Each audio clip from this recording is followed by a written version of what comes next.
Peace and blessings, everyone. Happy New Year, and welcome back to Soul Speak, conversations for your healing journey.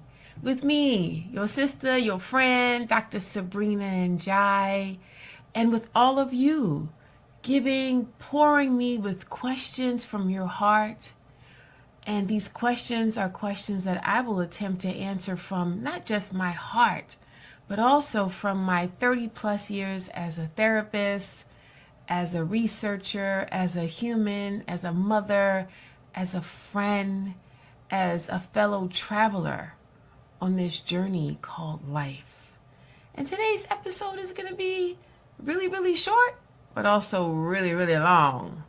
So today's question comes from BH, and he says, "Dear Dr. Sabrina, I've been on a search for love for a long, and long is really long, it's all these O's, for a long time.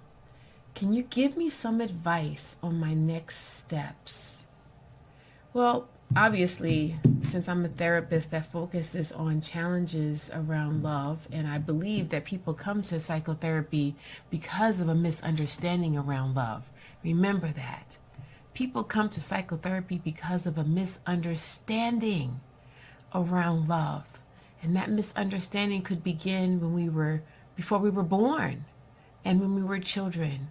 And it certainly continues when we live long enough to experience abandonment or betrayal or rejection. And so my first response to you, BH, is always, always to go back to the first psychotherapist, that poet, that Persian poet Rumi. He wrote, "Your task is not to seek for love, but merely to seek and find all the barriers within yourself that you have built against it." So what is the first thing that you have to do within yourself? Is to name the hurt, name the barriers, and then to literally write down how those barriers manifest in your life.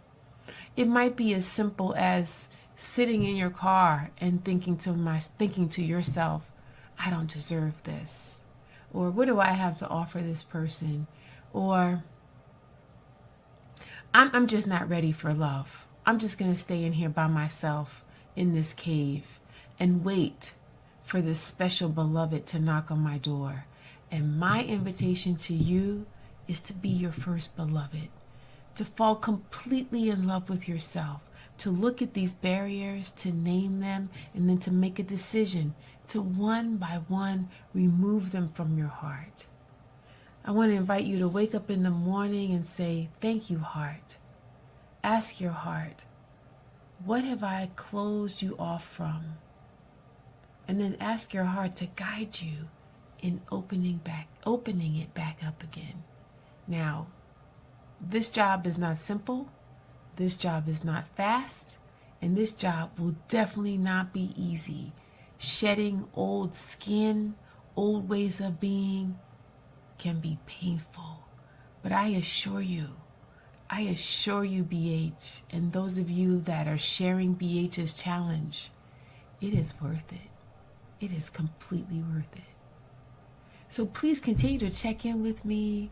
Write down how you're doing around exploring your barriers. Write me another question. I look forward to hanging out with you. I can't wait to see what else we do.